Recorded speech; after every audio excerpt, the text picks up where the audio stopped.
We have a charge, that is q naught charge, that is q charge. This is plus q charge at position O. ठीक है. Let me consider a point P. This is point P at a distance of R. That is OP is equal to R. ठीक है. We have to calculate the electrostatic potential at point P. ठीक है. Let me consider we have a unit test charge Q naught at infinity. At infinity. ठीक है. Let me bring this Q naught charge along this line towards point P.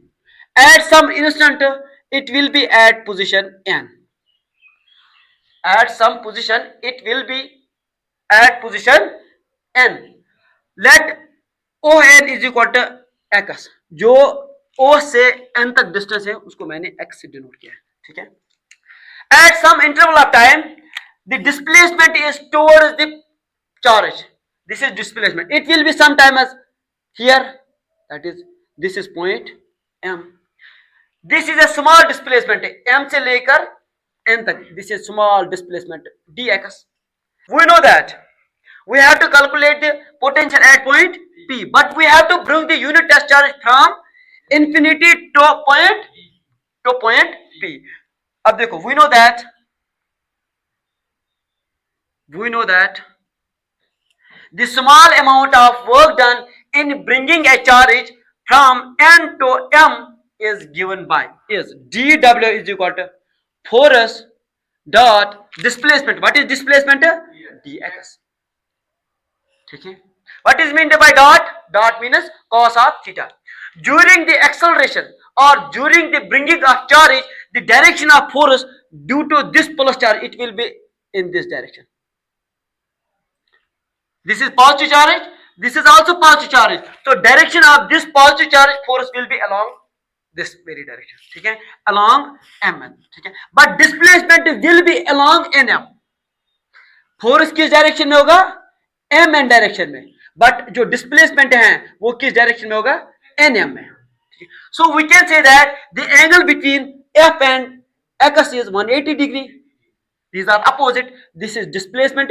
This is force. Displacement इस direction में, force of charge इस direction में. So the angle is 180. Therefore we can write dW is equal to f dx cos of dot means cos theta, cos of 180. ठीक है.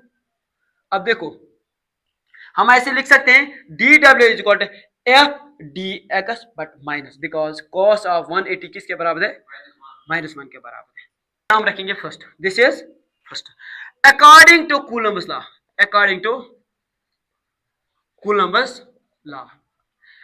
force between plus q and q naught at position O and N. जब charge plus Q किस पे था? O पे, और q naught किस पे? N पे. This is q naught. इनके दरमियान जो फोर्स है अकॉर्डिंग टू कूलम्स लॉ वो किसके बराबर है? F is equal to 1 divide by 4 pi epsilon naught Q naught divide by x square because distance is x. ठीक है. This is second equation. Put second in first. जो force का value है वो फर्स्ट में पुट करेंगे. It becomes dW is equal to minus 1 divide by 4 pi epsilon naught Q naught divided by x square into dx. ठीक है. This is the small amount of work done. Total work done. For total work done, we will integrate. For total work, integrate both sides. Integrate both sides. Integral of dw 0 to w. 0 से start करेंगे work और up to w is equal to -1 divide by 4 pi epsilon. ये तो constant है. Q naught भी constant है. Integral of dx divide by x का square. dx divide by x का स्क्वायर. बाकी जो क्वांटिटी है ये कांस्टेंट है. ठीक है. अब देखो, जब इसका इंटीग्रेशन करेंगे integral of small work done it becomes w. That is it becomes total work done. That is w. w is equal to, अब देखो, Q naught divide by Q Q naught divide by 4 pi epsilon naught but minus. ठीक है, अब देखो हम इसको ऐसे लिख सकते हैं integral of x raise power minus 2 d x raise power plus 2 नीचे है, ऊपर जाएगा, ये बन जाएगा -2। जब इंटीग्रेशन करेंगे लिमिट कहां से लेंगे, लिमिट कहां से कहां तक देंगे, लिमिट इंफिनिटी से लेकर, ये इंफिनिटी से लेकर कहां तक लाना है, आर तक लाना है। So it will be R. समझ आया लिमिट कैसे मैंने देने, इंफिनिटी से स्टार्ट करना है और कहां तक चार्ज कहां पे लानी है, पी पॉइंट पे, it is at a distance of r, so that is why limit is infinity to r। w is equal to minus q naught divided by 4 pi epsilon naught। इसकी जब integration करेंगे ये बन जाएगा epsilon -2 + 1 divided by -2 + 1, that is infinity to r।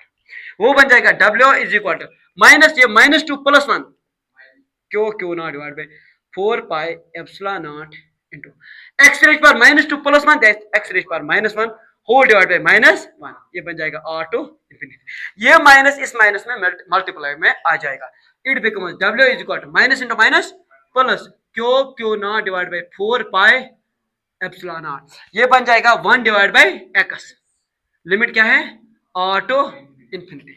ये ऐसे बन जाएगा w is equal to q naught divide by 4 pi epsilon naught 1 divide by r upper limit -1 divide by infinity. यहां तक समझ आया, समझ आया।